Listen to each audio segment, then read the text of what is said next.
I've been grinding, I've been working for you, baby. Eh. For you to tell me you don't wanna do this, that's cool, baby. Eh. I've been grinding, I've been. These are some of the important facts that you need to know as a human being in the UK currently. After watching today's live recording of Boris Johnson and Sir Patrick Stephen, I don't remember. Early on last week, Boris Johnson had said that all he's gonna do is basically try to reduce the amount of pressure in the health system. So for example, he would say stuff like, okay, if you've got symptoms of coronavirus, you are to stay at home for 7 days. After that 7 days, then if nothing's better, then you call 111. You do not go to the hospital because you will infect vulnerable people like elderly people. And apparently out of all the cases where people have died from it, it's been mainly people, I think they said age 60 and above. We're gonna move away from the infecting people and we're gonna aim to solve the problem. So if you have coronavirus, you stay at home for 7 days. I heard of Boris Johnson saying how once you get the virus and you're cured from it, you won't get it again. So I think that's why they're telling people to stay at home. So the things that will affect us, and this is why my channel is here. I'm not here to bore you with information. I'm here to give you knowledge on the things that actually affect us. So for example, if you've been to your local shop, you know, even though it doesn't make sense to me, there's no tissue. There's no cleaning products. There's certain things that you will not find anymore at this time. Maybe after I've sent this video or posted this video, there might be more things that you won't find. But these are the main things. You won't find certain things in your shop anymore because people are literally stocking up because they are scared, they are worried that we're gonna have a lockdown and they won't have anything. It's not something that they're considering. As of today, they said that we're gonna lock down bars, social events and stuff like that and businesses. But the people who are being affected are literally saying, okay, so you're gonna shut down my restaurant, you're gonna shut down my business, my way of income. So how am I gonna reap from this? So that's one thing that will affect more than one person.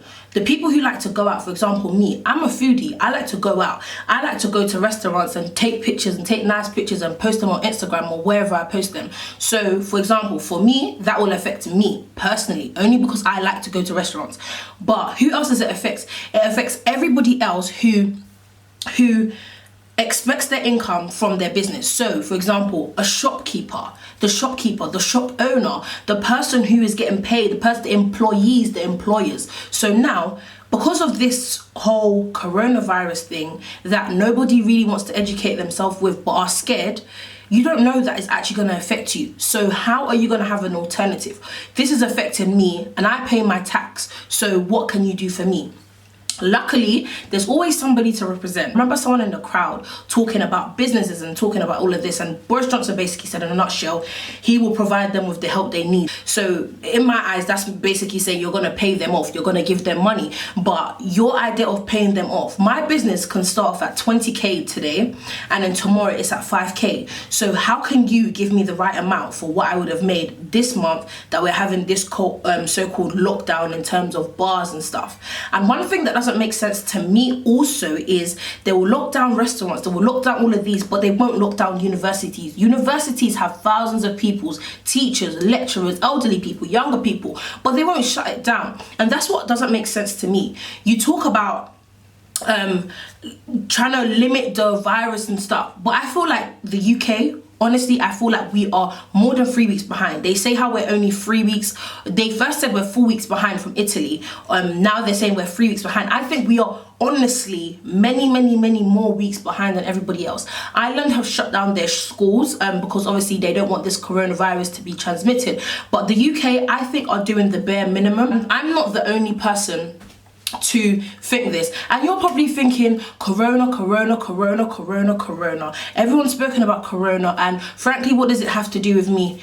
Everything. It affects you in every way. So when you're going to the shop just to buy egg, it's affecting you because you can't buy egg, because the country's given us this ideology that they're gonna help, but really and truly they're just saying stay at home. So everyone's doing the one thing they can do is stock up at their fridge, but that's not going to stop us from getting the virus. Okay, so Byron did actually say, okay, wash your hands regularly, make sure you wash your hands properly, and he's obviously had the healthcare system to really expand on washing your hand properly. Some countries have actually had this lockdown, but what does that do for us? That doesn't change anything. That doesn't change politics. That doesn't change things for us. It doesn't take away the virus. All it does is it locks it in a box, and then once the box is open again, after the 1 week, the 2 weeks, the 3 weeks, the 4 weeks, it lets it back out.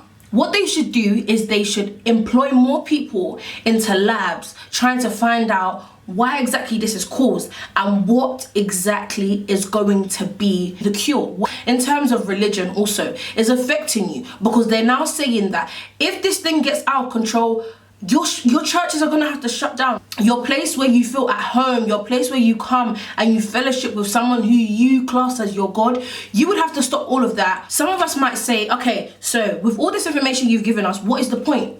That's the thing. You don't need to have a point to have the knowledge. You just need to know. So Sir Patrick has said, he said in the next 10 days, most of us would have noticed that we've actually been infected with the virus.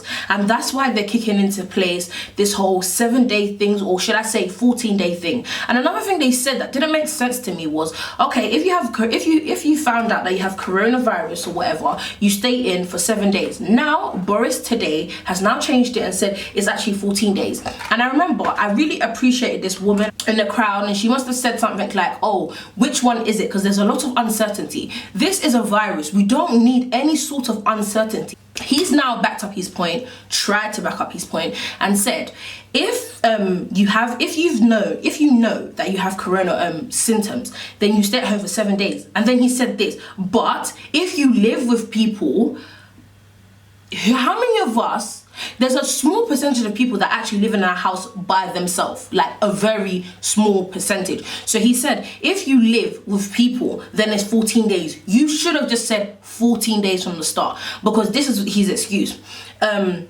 In that time of you locking yourself out, you might have infected, in 5 days, you might have infected your whole family, and your family is now going outside and doing all of that. So altogether, to limit you guys catching it, infecting each other, and then basically getting rid of it, you're meant to stay in the house for 14 days. You should have said that from the start. A virus like this is going on, and we can't even trust Boris. Like, if we can't trust you, who the hell are we meant to trust? So you're coming one day, okay, stay at home for 7 days. You're coming one day, stay at home for 14 days. There's a massive difference between 7 days and 14 days. And if you don't know, guys, wash your hands. Forget this whole stocking up on everything.